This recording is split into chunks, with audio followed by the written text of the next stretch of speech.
జ్వాలల వంటి నాలుక వాలే మా పెదవులపైకి రండి దేవా. నిండు మనసుతో పవిత్ర హృదయంతో మన మనసుల్ని సిద్ధం చేసుకుందాం. పరిశుద్ధాత్మ మనలో నివసించడానికి అనువుగా, మనలో ఏ లోపము లేకుండా, మనలో ఉన్న అపవిత్రత అవిధేయత అంతా విడిచిపెట్టి ఆహ్వానించుదాం. వడిగా ప్రవహించే నది వలె మా సంఘములోకి రండి దేవా. ఆమేన్. రండి రండి రండి రండి పరిశుద్ధాత్ముడా. గ్లోరీ. రండి రండి రండి రండి పరిశుద్ధాత్ముడా. ఆమేన్. రండి రండి రండి రండి పరిశుద్ధాత్ముడా. రండి రండి రండి రండి పరిశుద్ధాత్ముడా. రండి రండి మా పైకి రండి రండి రండి మాలోకి రండి. ఆదికాండము 1వ అధ్యాయము 2వ వచనాన్ని చదువు. భూమి నిరాకారముగాను శూన్యముగాను ఉండెను, చీకటి అగాధ జలము పైన కమ్మి ఉండెను. దేవుని ఆత్మ జలముల పైన అల్లాడుచుండెను, తిరుగుచుండెను, సంచరించుచుండెను, ఆవరించి ఉండెను. అగాధ జలముల్లోనేమో చీకటి కమ్మి ఉండేనట, కానీ పైన మాత్రం జలముల పైన దేవుని ఆత్మ అల్లాడుచుండెను. అంటే ఆధ్యాత్మికంగా ఎవరైతే దిగజారిపోయి ఉంటారో వారి జీవితాన్ని చీకటి ఏలుబడి చేస్తుంది. ఆధ్యాత్మికంగా అంతకంతకు మనము పైకి ఎదగాలి అని ఆశపడే వారి మీద దేవుని ఆత్మ అల్లాడుచు, వారిని ఆవరించుచు, వారిని బలపరచడానికి ఆయన ఇష్టపడతారు. జలము అనగా దేవుని వాక్యము. పరిశుద్ధాత్మకు కూడా సాదృశ్యం. ఎవరిలో వాక్యం ఉంటుందో, వాక్యము కొరకు ఎవరైతే పరితపిస్తారో వారి మీద దేవుని ఆత్మ అల్లాడుతూ ఉండడం చూస్తాం. లూకా సువార్త 11వ అధ్యాయం 24వ వచనాన్ని చదువు. అపవిత్రాత్మ యొక్క మనుషుని వదిలిపోయిన తరువాత అది విశ్రాంతి వెదుకుచు నీరు లేని చోట్ల తిరుగుచుండును. విశ్రాంతి దొరకనందున నేను విడిసి వచ్చిన నా ఇంటికి తిరిగి వెళ్ళుదును అనుకుని వచ్చి ఆ ఇల్లు ఊడ్చి అమర్చియుండుట చూసి వెళ్ళి తనకంటే చెడ్డవైన మరి 7 అపవిత్ర ఆత్మలను వెంటబెట్టుకొని వచ్చును. అవి అందులో ప్రవేశించి అక్కడనే కాపురముండును. అందుచేత ఆ మనుషుని కడపటి స్థితి మొదటి దానికంటే చెడ్డదగునని చెప్పాను. అపవిత్రాత్మ నీరు లేని చోట్ల తిరుగుచుండును. ఎవరి వద్దైతే వాక్యం ఉండదో వారిని టార్గెట్ చేస్తాడంటండి అపవాది. అపవిత్రాత్మ మనిషిని అపవిత్రపరిచే ఆత్మ. ఎన్ని విధాలుగా అపవిత్రపరచాలో, ఎన్ని విధాలుగా పాడు చేయాలో, ఎన్ని విధాలుగా నాశనం చేయాలో అన్ని విధాలుగా నాశనం చేయటానికి ఒక అపవిత్రాత్మ మానవ జీవితాన్ని దేవునికి దగ్గరకు రాకుండా, స్వాధీనం కాకుండా, ఒక వ్యక్తి యొక్క జీవితాన్ని దేవునికి ఇష్టం లేకుండా చేయటానికి, వారిని ఎన్ని రకాలుగా అపవిత్రపరచాలో అన్ని రకాలుగా అపవిత్రపరచడానికి, ఏ వ్యక్తులైతే వాక్యం పట్ల ఆసక్తి ఉండదో, ఏ వ్యక్తిలో వాక్యం గుర్తుండదో, వాక్యాన్ని ప్రేమించరో, దేవుని వాక్యం పట్ల, దేవుని ఉపదేశం పట్ల సరైనటువంటి అవగాహన ఉండదో, ఆ వాక్యానుసారంగా జీవించడానికి ఎవరైతే ఇష్టపడరో అలాంటి వారిని ఈ అపవిత్రాత్మ టార్గెట్ చేస్తుంది. వాక్యం లేని చోట్ల, అదే సమయంలో పరిశుద్ధాత్మ నింపుదల, పరిశుద్ధాత్మ అభిషేకం లేని చోట్ల ఈ అపవిత్రాత్మ పనిచేస్తూ ఉంటుంది. దేవుని ఆత్మ నీలో ఉండాలి అనంటే, నీతో ఉండాలి అనంటే, దేవుని పరిశుద్ధాత్మ అభిషేకం నీలో పని చేయాలి అనంటే దేవుని వాక్యానికి నువ్వు ప్రాధాన్యతనివ్వాలి. దేవుని వాక్యానుసారంగానే జీవించాలి. దేవుని వాక్యానుసారంగా జీవించే వ్యక్తి జీవితంలో అపవిత్రత ఉండదు, ఇలా పాపం ఉండదు. నీవిచ్చిన వాక్యం మనుషుల్లో నీ భయమును పుట్టించుచున్నది. యెహోవా యందైన భయం పవిత్రమైనది. నేను పాపము చేయకుండానట్లు నా హృదయంలో నీ వాక్యమును ఉంచుకొని ఉన్నాను. దేవుని వాక్యాన్ని ఎవరైతే ఉంచుకుంటారో, శ్రద్ధ, ఈ వాక్యాన్ని మరిచిపోకుండా విన్న వాక్యాన్ని జాగ్రత్తగా కాపాడుకుంటూ ఆ మంచి పదార్థమును పరిశుద్ధాత్మ వలన కాపాడుము. మనం విన్న వాక్యం మనల్ని కాపాడటానికి పరిశుద్ధాత్మను దేవుడు కాపుగా ఉంచారు. అపవిత్రాత్మ ఒక మనిషిని వదిలిపోయిన తర్వాత ఎప్పుడు వదిలిపోతుంది? మనం ఎప్పుడైతే మారు మనసు పొంది పశ్చాత్తాపడి తీసం పొందిన వెంటనే మనలో ఉన్న దురాత్మ, అపవిత్రాత్మ అన్నీ పోతాయండి. జీవితం క్లీన్ అయిపోద్ది. ఇది ఊడ్చి అమర్చి ఉండుట చూసి, అరే మొన్న బాప్తిసం పొందారు కదా, వాళ్ళ పరిస్థితి ఎలా ఉందో ఒకసారి చూద్దాం. లోక సంబంధమైన జీవితం నేను ఇక జీవించినని నన్ను మొత్తం మీద తరిమి కొట్టేసింది. ఇప్పుడు ఓ నెల తర్వాత, 2 నెలల తర్వాత, ఓ సంవత్సరం తర్వాత వీళ్ళ జీవితం ఎలా ఉందో చూద్దామని మరలా ఒకసారి అపవిత్రాత్మ ఓ ట్రిప్ వేస్తాడు అనమాట, ఎవరు ఎలా ఉన్నారని చెకింగ్ చేయడానికి. అంటే ఎక్కడ అవకాశం దొరుకుతుందా అక్కడ అమరిపోదామని. అందరూ తరిమి కొట్టేశారు అనుకోండి, మరి ఎక్కడుంటాడు వాడికి? ఎవరో ఒకరు కావాలి కనుక అది నువ్వు అవకాశం ఇస్తే నీలోకి వచ్చేస్తాడు. మరి ఎప్పుడు పరిశుద్ధాత్ముడు మనలోకి వస్తారంటే నువ్వు ఎంత పవిత్రంగా ఉంటావో, ఎంత నమ్మకంగా ఉంటావో అప్పుడు పరిశుద్ధాత్ముడు నీలోకి వస్తాడు. మరి చాలామంది పవిత్రంగా లేకపోయినా పరిశుద్ధాత్మను పొందామంటారు కదండి అని అంటే, భ్రమపరిశు ఆత్మ వారిలో, మోసపరిశే ఆత్మ వారిలో పనిచేస్తూ ఉంటాడు. ఇర్మియా గ్రంథం 17వ అధ్యాయము 8వ వచనం, వాడు జలముల యొద్ద నాటబడిన చెట్టు వలె ఉండును, అది కాలువల వారను, దాని వేళ్ళు తన్నును, వెట్ట కలిగినను దానికి భయపడదు, దాని ఆకు పచ్చగా నుండును. వర్షము లేని సంవత్సరమున సింతనందదు, కాపు మానదు. నీళ్లుంటే చెట్టు పచ్చగా ఉంటుంది, కాపు చక్కగా కాస్తుంది. నీళ్లు లేకపోతే చెట్టు ఎండిపోతుంది, ఆకులు వాడ్చేస్తుంది, రాల్చేస్తుంది, కాపు సరిగా ఉండదు. అదే నీళ్లుంటే అది చాలా పచ్చగా ఉంటుంది, వెట్ట కలిగినను తట్టుకోగలుగుతుందట. ఎందుకంటే ఆల్రెడీ స్టోర్ చేయబడిన నీళ్లు ఉన్నాయి కాబట్టి. మనము దేవుని వాక్యాన్ని ఎంత విని మనలో స్టోర్ చేసుకుంటామో, పరిశుద్ధాత్మను పొందవలసిన విధంగా పొందటానికి ఎప్పుడైతే మనము సిద్ధపడి ఉంటామో అప్పుడు మనలో వాక్యము నిలవ ఉంటుంది, పరిశుద్ధాత్ముడు కూడా మనలో నిలిచి ఉంటారు.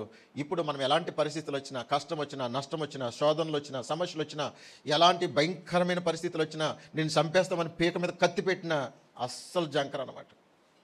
కరువు వచ్చేసినా, ఎలాంటి పరిస్థితులు వచ్చేసినా, యేసుక్రీస్తు ప్రభుని నమ్ముకుంటే మీకు అన్ని బెనిఫిట్స్ ఆపేస్తామని బెదిరించినా సరే, ఏమైనా చేసుకొని యేసుక్రీస్తే నిజమైన దేవుడు, ఆయన కొరకు బ్రతకటానికే నా జీవితాన్ని సమర్పించుకున్నానని స్ట్రాంగ్గా నిలబడతాం. నీలో ఒక బలం ఉంటుంది అనమాట.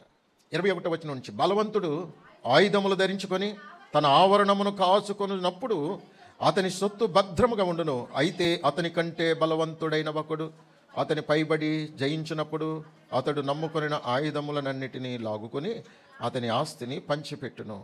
నా పక్షమున ఉండనివాడు నాకు విరోధి, నాతో సమకూర్చనివాడు చెదరగొట్టువాడు. వాక్యం చేత మనం బలవంతులం కావాలి, ప్రార్థన చేత మనం బలవంతులం కావాలి, విశ్వాసం చేత బలవంతులం కావాలి, పరిశుద్ధత చేత మనం బలవంతులం కావాలి. ఇన్ని రకాలుగా మనము బలమును పుంజుకోవలసిన వారమై ఉండగా చాలామంది ఇంకా బలహీనులుగా ఉన్నారు. మనకంటే బలవంతుడు ఒకడున్నాడు, సాతాను. మనకంటే బలవంతుడు ఎవరు? సాతానుడు. ఎప్పుడు మనకంటే బలవంతుడు అంటే మనముగా ఉంటే మనకంటే బలవంతుడు.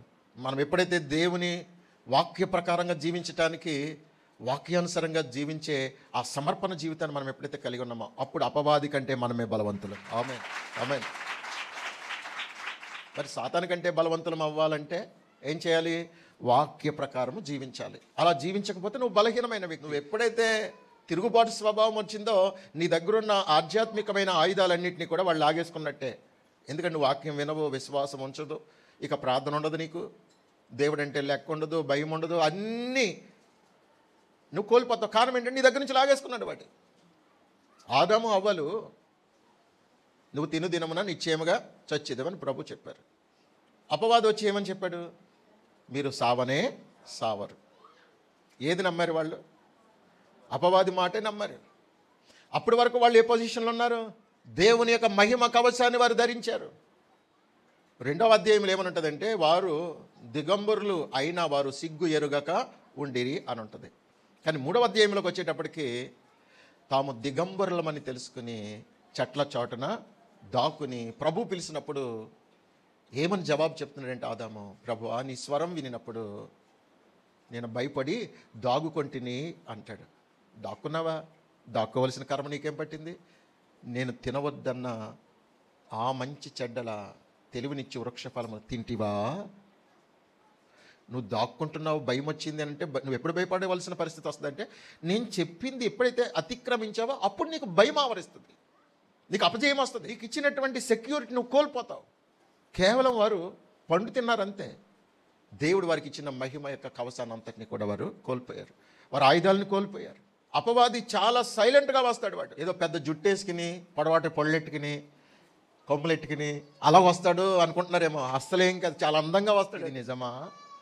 డౌట్ క్రియేట్ చేస్తాడు. సాతానుడు మనలో ఒకలాంటి విషబీజాన్ని నాటుతాడనమాట. ఇది నిజమా? మన ఆత్మీయ జీవితాలు పోవటానికి గల కారణం ఏంటంటే, నీ ఆత్మీయ జీవితాన్ని ఎక్కడ దెబ్బ కొట్టాలో, ఎవరి ద్వారా దెబ్బ కొట్టాలో, ఎవరి మాట వింటావో ఆ రూపంలో వస్తాడు. నువ్వు స్ట్రాంగ్గా ఉంటే, నువ్వు బలం ఉంటే, వాక్యం ఎరిగి ఉంటే గనక, ఆధ్యాత్మికమైనటువంటి అవగాహన నీకు ఉంటే, ఎవరు ఏం చెప్పినా నువ్వు ఎప్పుడు బలహీన పడవు. కారణం ఏంటంటే నీ స్ట్రెంత్ ఏంటో నీకు తెలుసు. సంఘములో నువ్వు అనుభవించే ఆధ్యాత్మికమైన అనుభూతి ఏంటో నీకు తెలుసు. నీ సేవకుడు ఏంటో తెలుసు, నీ సంఘ క్రమం ఏంటో తెలుసు, అన్నీ నీకు తెలుస్తుంది. ఎవరో నీకు చెప్పక్కర్లా. నీ దేవుని గొప్పతనం ఏంటో నీకు తెలిసినప్పుడు ఇంకొకరు ఏదైనా ఆ దేవుని గురించి బలహీనంగా మాట్లాడారనుకో, వారికి సరిగ్గా నువ్వు కౌన్సిలింగ్ ఇస్తావు. ఖచ్చితంగా అక్కడ నువ్వు వారితో ఏకీభవించవు. రేపు ఏ విషయంలోనైనా సరే మనము బలవంతులంగా ఉండాలి అని అంటే వాక్యం బాగా చదవాలి, వినాలి, ఆ ప్రకారంగా జీవించాలి. అప్పుడు నువ్వు స్ట్రాంగ్గా ఉంటావు.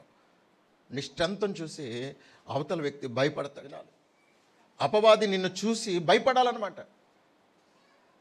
అతడు నాకంటే బలవంతులు అన్నట్టుగా మన బలాన్ని, మన ఆయుధాలని ధరించుకొని మన సొత్తును మనం కాపాడుకోవాలి. మన ఆధ్యాత్మిక జీవితాన్ని మనం కాపాడుకోగలగాలి.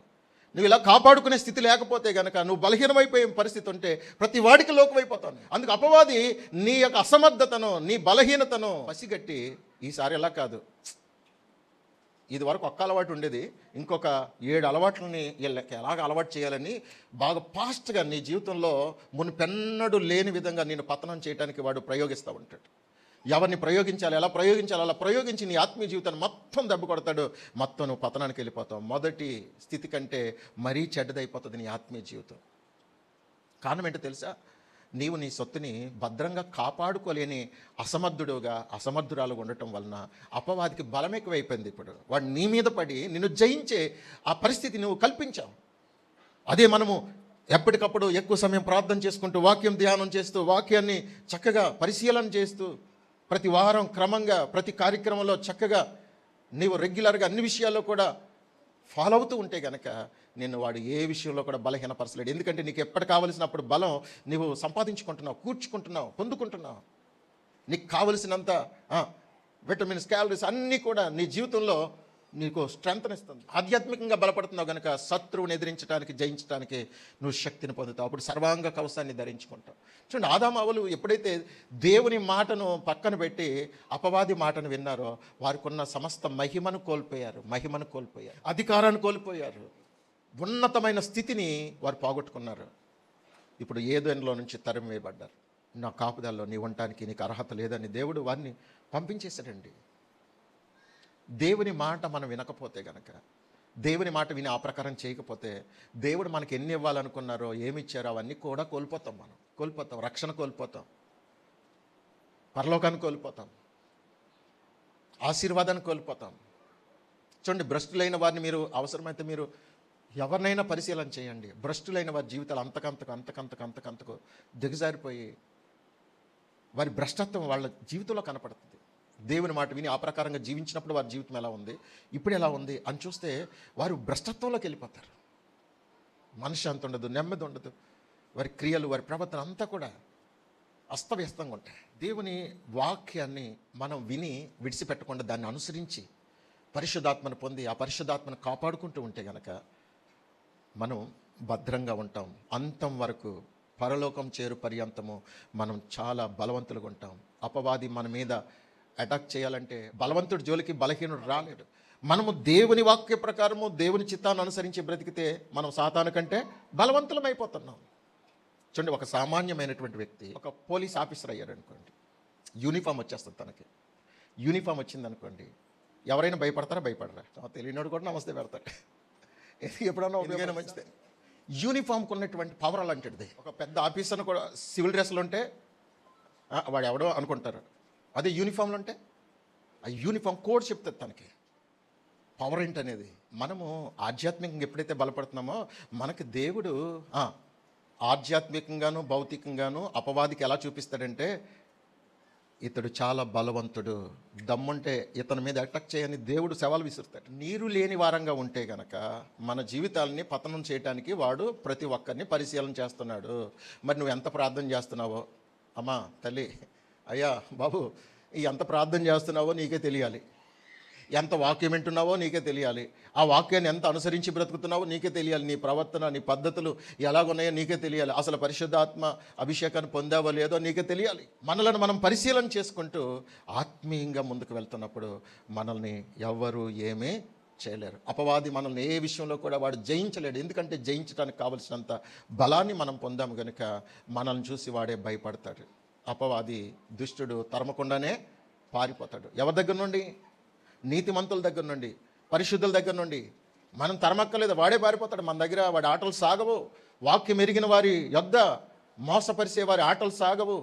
బెదిరించేవారి బెదిరింపులు ఏమాత్రం కూడా నిలవవు. భయపడే వాళ్ళనే బెదిరిస్తారు. ధైర్యంగా ఉండే వాళ్ళని ఎవరైనా బెదిరించగలరా? ఎవరు బెదిరించలేరు. మనం ఎల్లప్పుడూ కూడా ధైర్యంగా ఉండాలి. యెషయా గ్రంథం 40వ అధ్యాయము 29వ వచనం.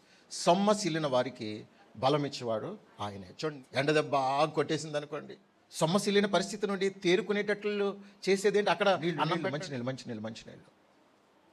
సొమ్మసిల్లిన వారికి బలం ఇచ్చేవాడు ఆయనే.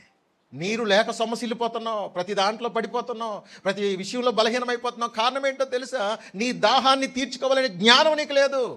చాలామంది ఆధ్యాత్మికమైన దాహాన్ని తీర్చుకోవడానికి తప్పించట్లేదండి. ఈ లోక సంబంధమైన ధనదాహం, కామదాహం, రకరకాల దాహాలు తీర్చుకోవడానికి తాపత్రయపడుతున్నారు. నీవు తీర్చుకోవలసిన దాహం ఏంటో తెలుసా?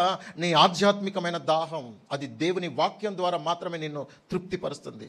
దుప్పి నీటి వాగుల కొరకు ఆశపడినట్లు దేవా నా ప్రాణము. ఎక్కడ 42వ కీర్తనలో ఉంటుందన్నమాట. దుప్పికి ఎప్పుడు పడితే అప్పుడు వెళ్ళి నీళ్ళు తాగేద్దామంటే కుదరదు. అక్కడ బాసులు ఉంటారు. ఎవరు? లయన్, టైగర్, పులులు, సింహాలు, ఎలుగుబంట్లు కాసుకొని కూర్చుంటాయి. వేటి కోసం? దుప్పి కోసం. ఎందుకంటే అది తిరగబడి పోరాడే జీవి కాదు. అందుకు దుప్పి కొండల మీద నివాసం చేస్తుంది. పులి, సింహం దాన్ని పట్టుకోకుండా ఉండేందుకు అది చాలా కఠినమైన స్థలాలను ఎంచుకుంటుందండి. కొండల్లో చాలా కఠినమైన ప్రాంతాల్లో నివాసం ఏర్పాటు చేసుకుంటుంది. అక్కడే ఉండటానికి ఇష్టపడుతుంది. ఎందుకంటే అది సేఫ్ జోన్. దానికి ఎక్కడం దిగడం కష్టమైన కోర మృగం ఏది కూడా దాని దగ్గరికి రాకుండా ఉండేందుకు అది తన జాగ్రత్త తీసుకుంటుంది. అయితే మరి నీరు కావాలంటే ఎక్కడికి వెళ్ళాలి? నీటి వాగు దగ్గరికి వెళ్ళాలి. నీటి వాగు దగ్గరికి వెళ్ళాలంటే దానికి రెండు ఆప్షన్. ఏంటి? బ్రతకటమా, సావడమా. ఒకవేళ నీళ్ళు తాగకుండా ఉన్నా చచ్చిపోతాను.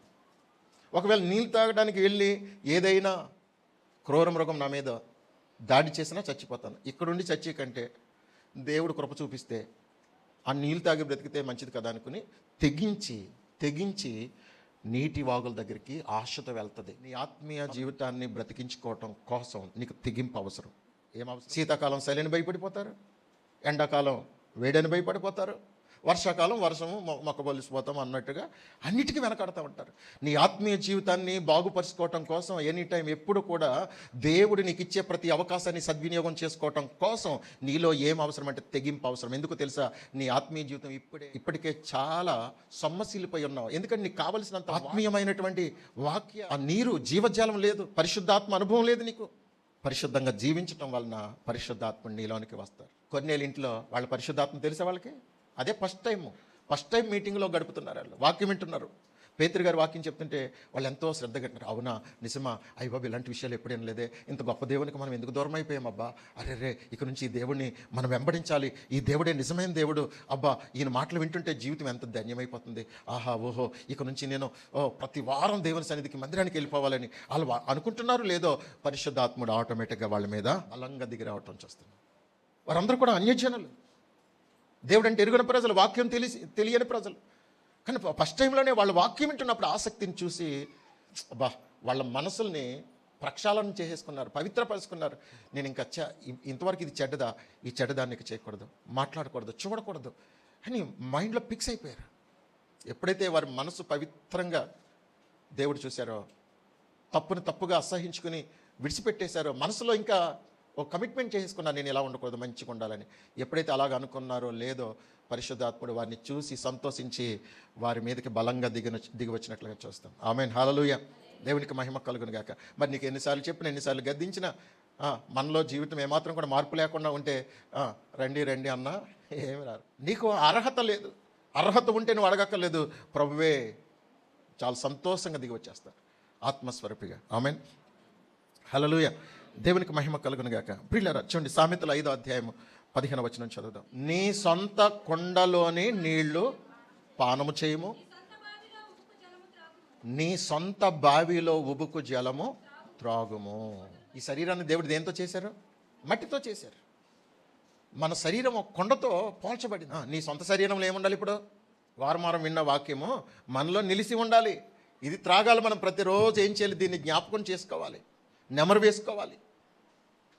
మనం విన్న వాక్యం చేత తృప్తి చెందుతూ ఉండాలి. అదే సమయంలో నీ సొంత బావిలోని ఉబుకుచుండు జలము త్రాగము. నీకు బైబిల్ ఉంది కదా? బైబిల్ ఉందా అందరికీ? ఈ బైబిల్ ఎలాంటిది అనుకుంటున్నారు? ఒక పెద్ద బావి లాంటిది, జలం గల ఊట ఈ బైబిల్ గ్రంథం. ఈ బావిలోని నీళ్లు, ఈ బావిలోని జలము పరిశుద్ధాత్మ యొక్క అనుభవము. ఈ రెండు తోడై ఉండాలి. దేవుని వాక్యాన్ని ప్రతిరోజు వ్యక్తిగతంగా మనం ఏం చేయాలి? ధ్యానం చేయాలి. ప్రతిరోజు ఏం చేయాలి? ధ్యానం చేయాలి. నువ్వు విన్న వాక్యాన్ని ప్రతిరోజు కూడా మర్చిపోకుండా ధ్యానం చేయాలి. ప్రతిరోజు దేవుడు నీకు ఇచ్చినటువంటి వాక్యాన్ని, దైవజనులు చెప్పినవే కాకుండా మన బైబిల్ గ్రంథం ప్రతిరోజు మనం ధ్యానం చేస్తూ ఉంటే నీకు ఎంత వాక్యం కావాలో అంత వాక్యం దేవుడు ఎన్నో విషయాలు బయలుపరుస్తూ ఉంటారు. వారానికి ఒకసారి వినేటువంటి వర్తమానంతో సరిపెట్టుకోకుండా నీ దగ్గరే బావి ఉందనుకో, నువ్వేం చేస్తావు? ఎప్పుడు కావాలి అప్పుడు నీళ్ళు చేదుకుంటావు, తోడుకుంటావు. మరి బైబిల్ ఉంది కదా, బైబిల్ ముట్టుకుంటున్నారా? టైం అంతా దేనికి వేస్ట్ చేస్తున్నాం? జాగ్రత్తగా అర్థం చేసుకుంటూ వినండి. నీ టైం అంతా దేనికి వేస్ట్ చేస్తున్నావు? టైం లేదని చెప్తున్నావు. అన్నిటికీ టైం ఉంటుంది. ఏ వాక్యం చదవటానికి టైం ఉంటలేదా నీకు? నువ్వు అంత బిజీయా? జాగ్రత్త. దేవుడు మొత్తం ఖాళీ చేసేస్తాడు, మొత్తం కూర్చోబెడతాడు, మూల కూర్చోబెడతాడు. ఆరాధనలో గడపడానికి ఖాళీ లేదు, ఉపవాస కూడికలో గడపడానికి ఖాళీ లేదు, ప్రార్థన చేయడానికి ఖాళీ లేదు, వాక్యం చదవడానికి ఖాళీ లేదు అని అన్నావనుకో, సరే నాయన, సరే తల్లి, ఖాళీ చేస్తానులే నీకు, ఇంకే పని ఉండదు. ఇక చక్కగా మంచం మీద కూర్చోబెడతాడు దేవుడు. రక్కలేదు, ఫుల్ రెస్ట్ ఇచ్చేస్తాడు దేవుడు. కావాలా? కాసుకో మరి. కానీ దేవుడు ఇచ్చే పనిష్మెంట్ మాత్రం అమ్మోయ్ బాబోయ్ ఉంటుంది. జాగ్రత్త. అలా ఉంటుంది. మరి మన యాక్టింగు, మన నటన ఎవరికి? మనుషుల వరకే. అసలు చాలా బిజీ అని పాస్టర్ గారు. నీలో భయభక్తులు లేకపోతే నీకు బైబిల్ అర్థం కాదు. అక్షరాలే నీకు తెలిస్తే తప్ప దాని యొక్క అంతరార్థం, దాని యొక్క భావం, దాని సారాంశం నీకు తెలియదు కాక తెలియదు. యెహోవా యందు భయభక్తులు గల వారికి ఆయన మర్మము తెలిసి ఉన్నది. ఎవరైతే దేవుని యందు భయము భక్తి కలిగి జీవిస్తారో వారికి దేవుడు ఆయన మర్మాన్ని, అనగా దేవుని వాక్యాన్ని చదువుతున్నప్పుడు నీకు ఆటోమేటిక్గా పాస్టర్ గారికి అర్థమైనట్టు నీకు కూడా అర్థమవుతుంది. పాస్టర్ గారితో మాట్లాడినట్టు నీతోటి కూడా దేవుడు మాట్లాడతాడు. నేను ఎక్కడో సూస్కాపీ కొట్టి నేను చెప్పట్లేదు, ఇది దేవుడు నాకు బయలుపరిచిన విషయాలు నేను చెప్తున్నాను అంతే. ఈ ఆధ్యాత్మిక జీవితాన్ని చాలా జాగ్రత్తగా కాపాడుకో. నువ్వు విన్న వాక్యాన్ని చక్కగా రిపీట్ చేసుకో. దాని ద్వారా నువ్వు తృప్తి పొందాలి. అదే సమయంలో దేవుని వాక్యం, దేవుని పరిశుద్ధ గ్రంథాన్ని దేవుని చేతికి ఇచ్చారు. నీ సొంత బావది. నువ్వు ఎప్పుడైనా ఎంత వాక్యమైనా చదువుకోవచ్చు. నీ సొంత. యెషయా గ్రంథం 12వ అధ్యాయం 3వ వచనం. కావున మీరు ఆనందపడి రక్షణాధారములైన బావులలో నుండి నీళ్లు చేదుకొందురు. చూడండి, ఈ రక్షణాధారమైన బావుల్లో నుండి మనం ఏం చేయాలంట? నీళ్లు చేదుకోవాలి. ఆనందపడి. నువ్వు ఎప్పుడు ఈ రక్షణాధారములైన బావుల్లోంచి నీళ్లు చేదుకుంటావంటే ఆనందపడినప్పుడు. దేవుని వాక్యం అంటే నీకు సంతోషం కలిగినప్పుడు. మరలా మొదటి కీర్తనలోకి వెళ్ళిపోతే, యెహోవా ధర్మశాస్త్రమునందు ఆనందించుచు దివారాత్రము దాన్ని ధ్యానించువాడు ధన్యుడు. అతడు నీటి కాలువల యారు నాటబడినదై ఆకువాడక తన కాలమందు ఫలమిచ్చు చెట్టు వలె నుండి. యెహోవా ధర్మశాస్త్రమునందు ఆనందించుచు అంటే దేవుని వాక్యం చదవటం అంటే నీకు ఆనందం కలగాలి. ఆనందంతో చదవాలి. ఏడుస్తూ ఏడుపు గొట్టు ముఖం వేసుకుని బైబిల్ చూస్తేనే ఏదో మనం ఉండకూడదు. బైబిల్ ఎంత పవిత్రమైందో దేవుడు మన చేతికి ఇచ్చారండి.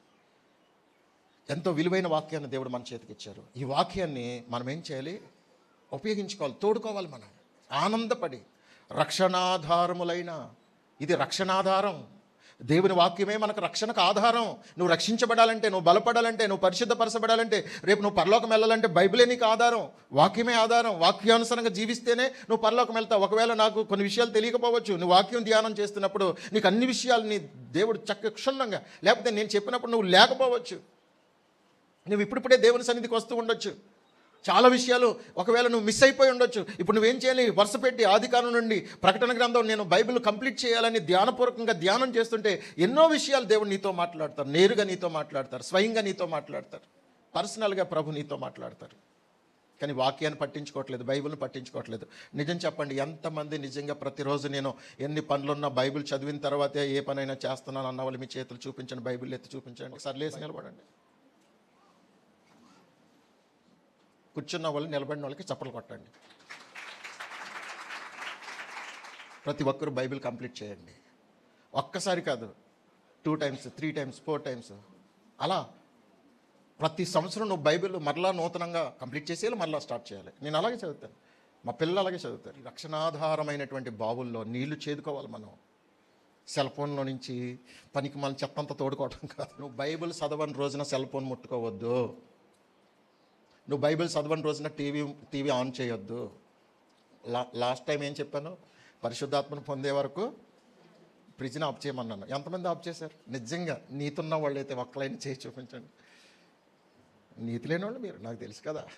దేవుని వాక్యం చదవకుండా నువ్వు టిఫిన్ చేయొద్దు, టీ తాగొద్దు, అవసరమైతే భోజనం కూడా చేయొద్దు బైబిల్ చదవకపోతే. సెల్ ఫోను వాడొద్దు, టీవీ ఆన్ చేయొద్దు. నేను సరదాగా చెప్పట్లేదు, సీరియస్గా చెప్తున్నాను. ఈ ఆత్మీయ జీవితం బాగుపడాలంటే పాటించవలసినటువంటి ప్రాథమికమైనటువంటి సూత్రాలు ఇవి. అసలు ప్రైమరీ స్టేజే సరిగా లేకపోతే సీనియర్ స్టేజ్కి వెళ్ళగలుగుతామండి మనం? అవునా? జాగ్రత్త. ద్వితీయోపదేశకాండము 8:7 నీ దేవుడైన యెహోవా నిన్ను మంచి దేశములో ప్రవేశపెట్టును. అది నీటి వాగులను, లోయల్లో నుండి, కొండల్లో నుండి, పారు ఊటలను, అగాధ జలములను గల దేశము. దేవునికి స్తోత్రం, హల్లెలూయా.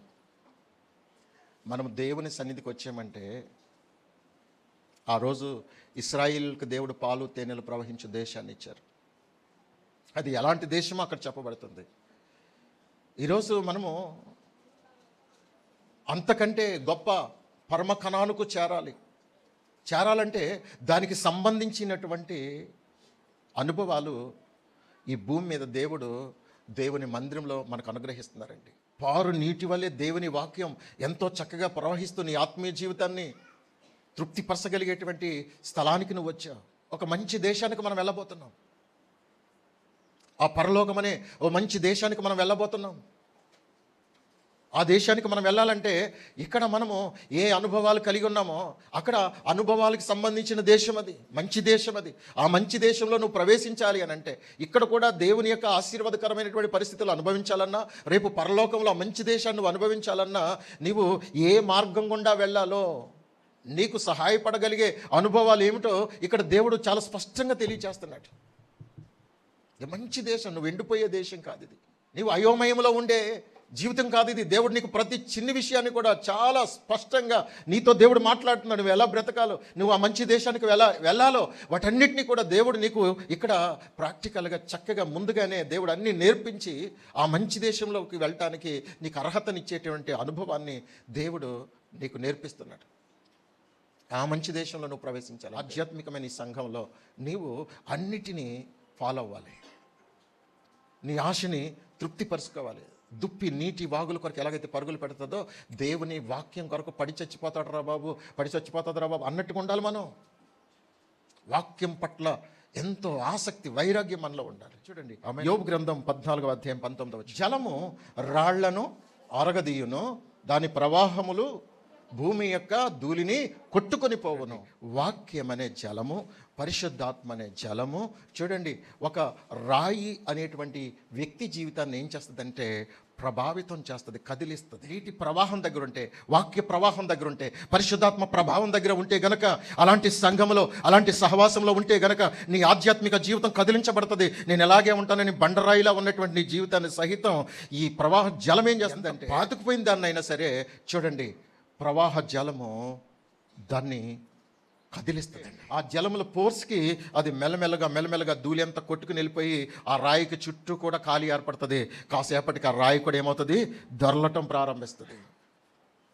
ఒకవేళ ఈ సంఘంలో, ఈ సహవాసంలో, దేవుని సంఘంలో ఉన్న ప్రతి ఒక్కరు, ఆధ్యాత్మికమైన సహవాసంలో ఉన్న ప్రతి ఒక్కరి జీవితంలో ఒకరోజు కాకపోయినా ఒకరోజు, ఒక వారం కాకపోయినా ఒక వారం, ఒక నెల కాకపోయినా ఒక నెల అయినా నీ ఆధ్యాత్మిక జీవితం కదిలించబడే విధంగా దేవుడు నీతో మాట్లాడతారు. నీతో మాట్లాడుతున్నప్పుడు నీవు స్పందించాలి. ఆమెన్. స్పందించాలి. నువ్వు కదలకుండా ఓ పెద్ద బండరాయిలా నేను ఇలాగే ఉంటానని బిగిసిపోయి ఉన్న నీ జీవితాన్ని ఏదో ఒక వాక్యం నిన్ను తాకుతుంది, ఏదో వాక్యం నిన్ను కదిలిస్తుంది. ఆ వాక్యం యొక్క ఫోర్స్కి తప్పకుండా నీవు సలిస్తావు, నువ్వు కదిలింపబడతావు, నువ్వు స్పందిస్తావు. స్పందించాలి. స్పందించినప్పుడే జరుగుతుంది అని అసలైన ప్రక్రియ. స్పందించినప్పుడే జరుగుతుంది. ఒక పెల్టీ కొడుతుందండి, మనకు దాని మీద పడింది అనుకోండి, ఒక పోటు పొడవాలని కోణం ఉంటుంది. కోపం, దీనికి ఈ రాయి కోపం ఎక్కువ, దురుసు ఎక్కువ, అసూయ ఎక్కువ, ఇంకా ఏమైనా అనుకోండి. ఈ రాయికి అన్ని చెడుగు అలవాట్లు. సార్ నా స్థితి ఇది అని ఎప్పుడైతే అవతలకి దొరికిందో టపీమని ఆ కోణం కాస్త ఏమవుతుంది, పగిలిపోతుంది. ఈ ఎక్స్ట్రా ఏమైంది, కట్ అయిపోయింది. అబ్బా, మరల ఇంకో పల్టీ కొడుతుంది, ఇంకో పక్కన ఉన్నది టపీమని అది పగిలిపోద్ది. అలా దేవుని వాక్యానికి స్పందించే ప్రతిసారి, దేవుని వాక్యం చేత కదిలించే ప్రతిసారి కూడా ఆ రాయి ఏమవుతుందో తెలుసా, ఇప్పుడు అరుగుతూ ఉంటుంది. జలము రాళ్లను అరగదీయును. దేవుని వాక్యానికి ఎవరైనా అరిగిపోవలసిందే. ఒకనప్పుడు ఎజ్రాగాడు ఎవడనుకుంటున్నారు, చాలా చాలా లోక సంబంధమైన వ్యక్తి, మాటలు, చూపు, ప్రవర్తన అన్నింటిలో చెడిపోయిన వ్యక్తి. కానీ ఇప్పుడు అది మీరు చూడలేదు. స్పందింపచేసి కదిలే ప్రతిసారి దానిలో ఒక చక్కటి నూతనత్వం అనేది క్రియేట్ అవుతూ ఉంటుంది. దాని షేప్ చక్కగా మారుతూ ఉంటుంది. ఆమేన్. ఇప్పుడు యెహోషువ 4వ అధ్యాయం 3వ వచనం నుండి దేవుడు యెహోషువతో చెప్తున్నారు. యెహోషువ, యొర్దాను అడ్డుగా ఉంది కదా, ఆటంకంగా ఉంది కదా, మందసము మోస్తున్న యాజకుల్ని మొదట ఆ యొర్దానులో అడుగు పెట్టమని చెప్పు. వారు అడుగు పెట్టగానే ఎగువ నుండి ప్రవహిస్తున్నటువంటి యొర్దాను యొక్క ప్రవాహం ఏకరాశిగా నిలిచిపోతుంది, ఆగిపోతుంది. అప్పుడు మీరు ఈజీగా అవతలకు వెళ్ళొచ్చు అని దేవుడు చెప్పినప్పుడు యెహోషువ గారి యొక్క నాయకత్వంలో అలాగే దేవుడు చెప్పినట్టు అలా చేసినప్పుడు వారు లక్షలాది ఇశ్రాయేళ్ళందరూ కూడా ఇప్పుడు కనానులోనికి, పాలు తేనెలు ప్రవహించే దేశానికి వారు అడుగు పెట్టడానికి వారి ఆటంకంగా ఉన్నటువంటి పరిస్థితిని దాటుకుని అవతలకు వెళ్ళిపోయారు. వారు యొర్దాను దాటేంత వరకు కూడా యాజకులు, మందసమును మోసే యాజకులు నిలకడగా వాళ్ళు యొర్దాను నడుమ మందసమును మోస్తూ నిలబడిపోయారు.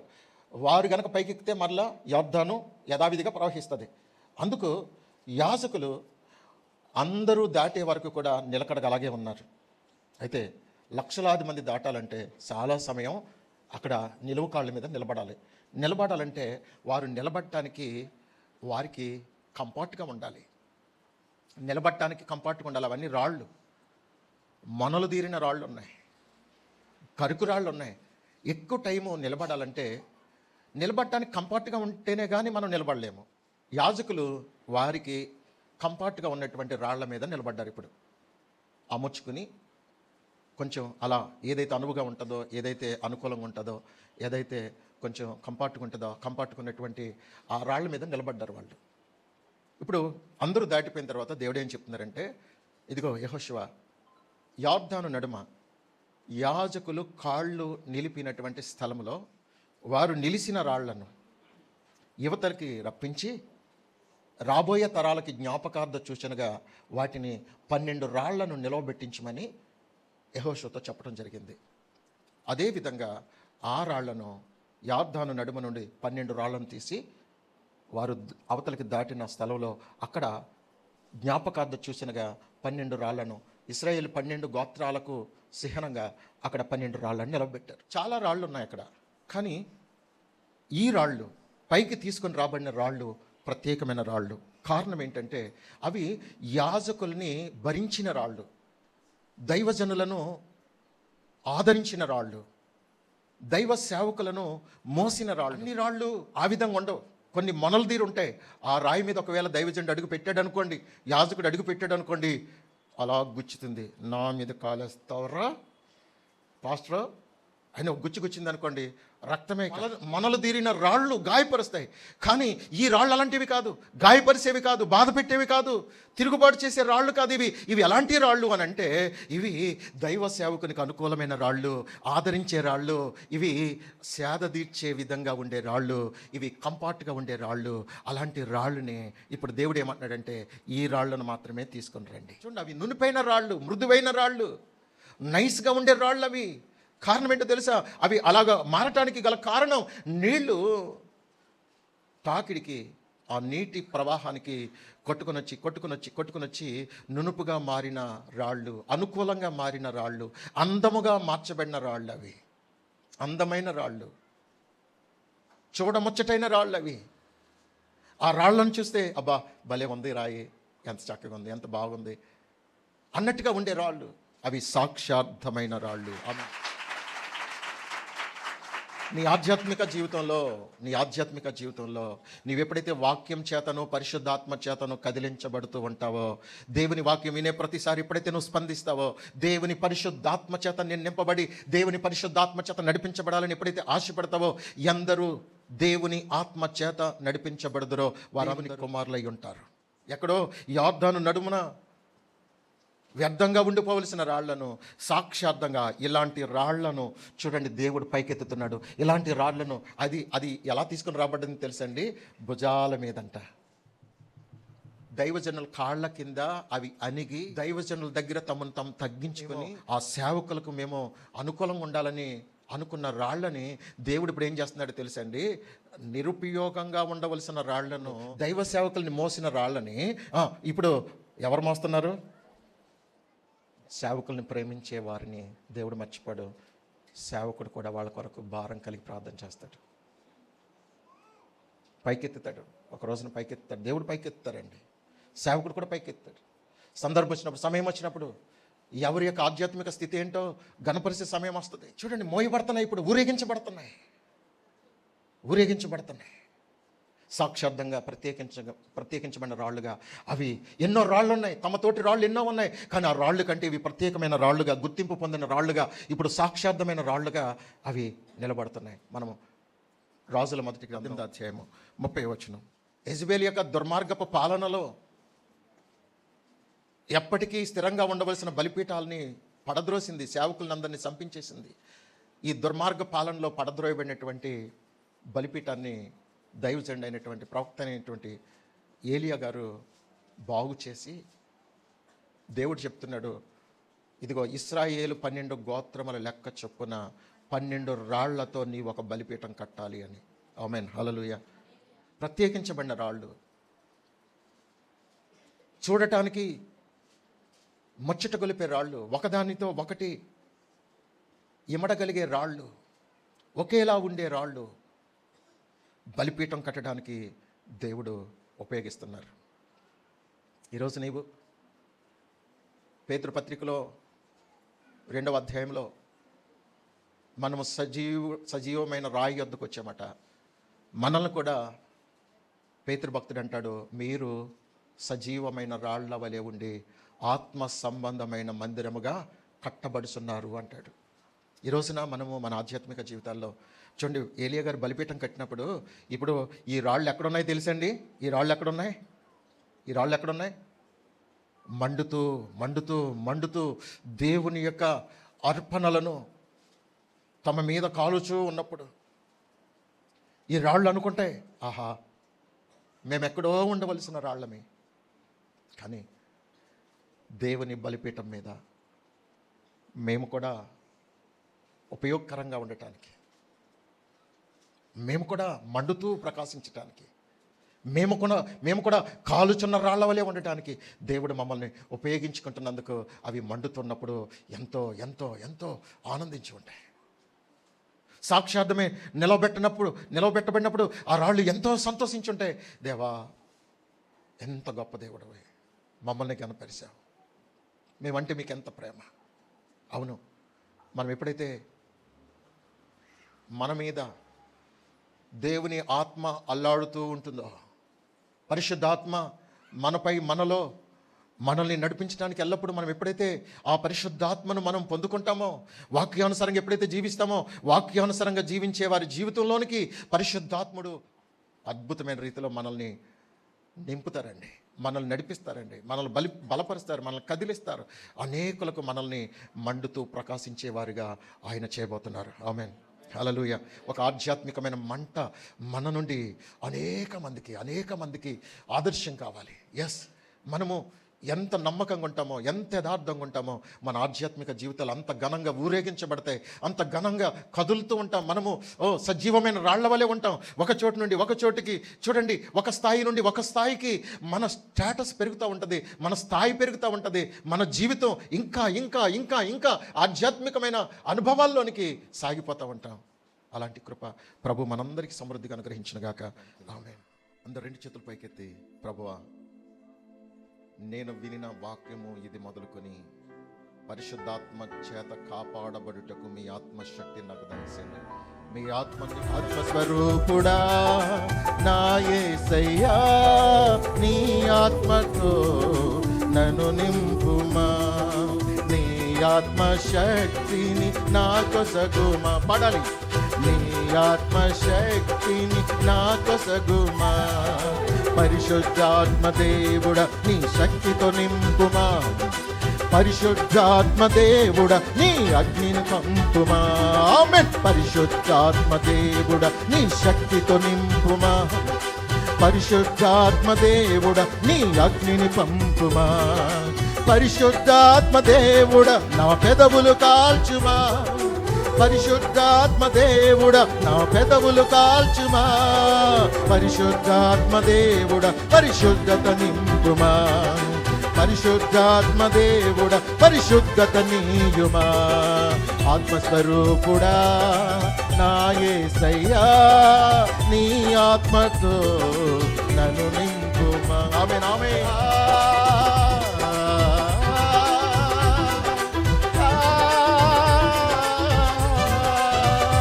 బలమైన అభిషేకమా, అభిషేకమా, బలమైన అభిషేకమా. ఆమేన్, ఆమేన్. బలమైన అభిషేకమా. పాడాలందరూ. బలమైన అభిషేకమా. అగ్ని అగ్ని అగ్ని అగ్ని అగ్ని అగ్ని అగ్ని గ్లోరీ. పరిశుద్ధాత్మ అగ్ని, ఇది పరలోక రాజ్యపు అగ్ని.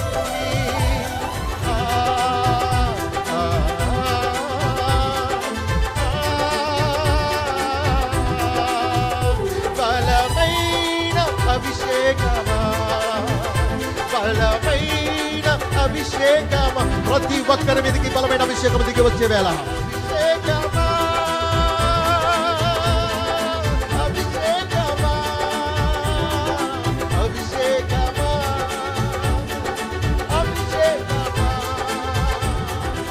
బలమైన అభిషేకం, ఆయన ప్రసన్నత, ఆయన మహిమ ప్రత్యక్షత ప్రతి ఒక్కరి రాత్రి చూచినట్లు, ప్రతి ఒక్కరి అనుభవించున్నట్లు.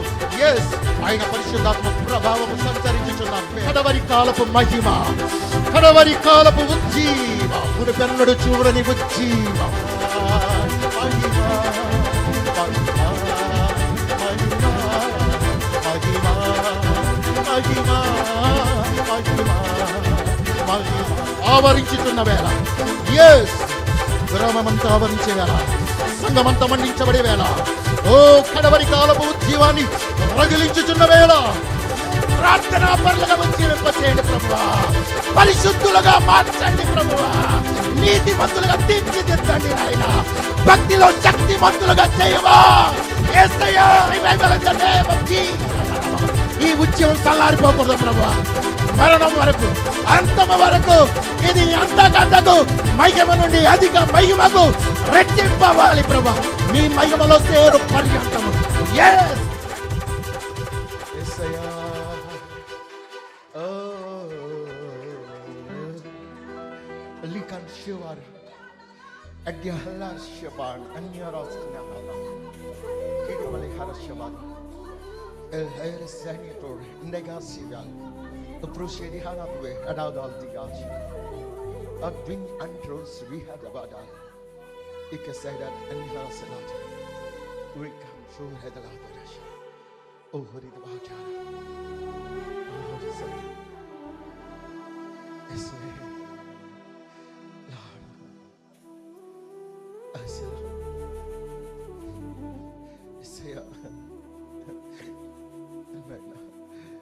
ప్రభా, ఈ ప్రయాస వృధాగా అనివ్వలేదు.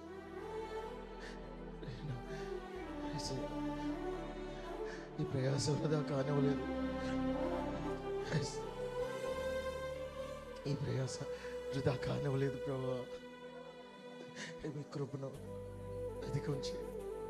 నీ బిడ్డల్ని ప్రభువా, ఇంతవరకు తెలిసి తెలియక ఏ విషయాల్లో వెనకబడి ఉన్నారో ఆయా విషయాల్లో క్షమించిన ఆయన ప్రభువా. మీరు నాకు అప్పగించిన ప్రతి విశ్వాస బిడ్డను బలపరుచిన నూతన పరిచిన ప్రభువా. అయినా ప్రతి ఒక్కరిని ఉజ్జీవింపు చేత ప్రభువా, ప్రతి ఒక్కరిలో నిజమైన సమాధానం, మీతో నిజమైన సహవాసం, మీతో అన్యోన్యమైన సహవాసం అయ్యా. అయినా ఈ లోక సంబంధమైన వాటిని, మా ప్రయాసతో సంపాదించుకున్న వాటిని ఒకవేళ అపవాది దొంగలించి వచ్చామో, కానీ మీరు ఆశీర్వదిస్తే ఆ ఆశీర్వాదాన్ని అపవాది దొంగలించలేడు ప్రభా. అది ఎప్పటికీ ఎన్నటన్నటికీ అది స్థిరంగా ఉంటుంది. మీరిచ్చే ఆశీర్వాదం మాకు కావాలి ప్రభు. మోసంతో అన్యాయంతో మీ సన్నిధిని ఎగ్గొట్టి సంపాదించే సంపాదన మాకు వద్దు ప్రభు. మీతో సహవాసం చేస్తూ స్వయంగా మీరిచ్చే ఆశీర్వాదం, మీరిచ్చే అభివృద్ధి, మీరిచ్చే ఆ నెమ్మది మాకు చాలా యేసయ్యా. యేసయ్యా మీకు కొందరు నిశ్చయంగా ప్రభువా ప్రతి వారిని బలపరిచే అలాంటి కృప అందరికీ దయచేయండి. మా వ్యక్తిగత పాప దోషాలని, మా ఇంటి వారి పాప దోషాలని, మా పితరుల దోషాలను ఒప్పుకుంటున్నాం ప్రభువా.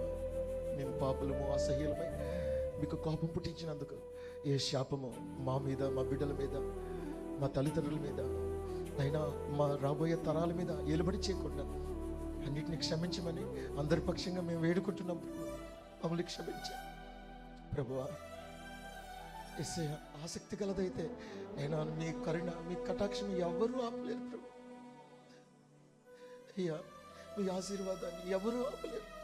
అలాంటి కృప మాకందరికీ దయచేయండి నాయనా. ఇదిగో ప్రభు, ఈ కార్యక్రమాన్ని వీక్షిస్తున్న ప్రతి ఒక్కరిని దీవించండి. మేలుతో నింపి మీ నామానికి మహిమ తెచ్చుకోండి అయ్యా. ఇక మిగిలిన కార్యక్రమాన్ని దీవెనకరంగా జరిగించి మీ నామమునికే మహిమ తెచ్చుకొనమని మా ప్రభువును ప్రియరక్షకులైన యేసయ్య పరిశుద్ధ నామాన్ని బట్టి ప్రార్థించి ఈ మనవులన్నీ పొంది ఉన్నామని నమ్ముచున్నాం. నమ్మకమైన తండ్రి గారు, ఆమేన్. మన పరలోకపు తండ్రి అయిన దేవుని ప్రేమ, కుమారుడైన యేసుక్రీస్తు వారి యొక్క మహాకృప, ఆదరణకర్తైన పరిశుద్ధాత్మిక అన్యోన్య సహవాసం, సమాధానం, నిత్య కాపుదల, భద్రత ఇప్పుడు ఎల్లప్పుడు ఇక్కడ ఉన్న వారు లోకంలో పరిశుద్ధులందరితో సదాయన కృప తోడై ఉండును కాక. ఆమేన్, ఆమేన్.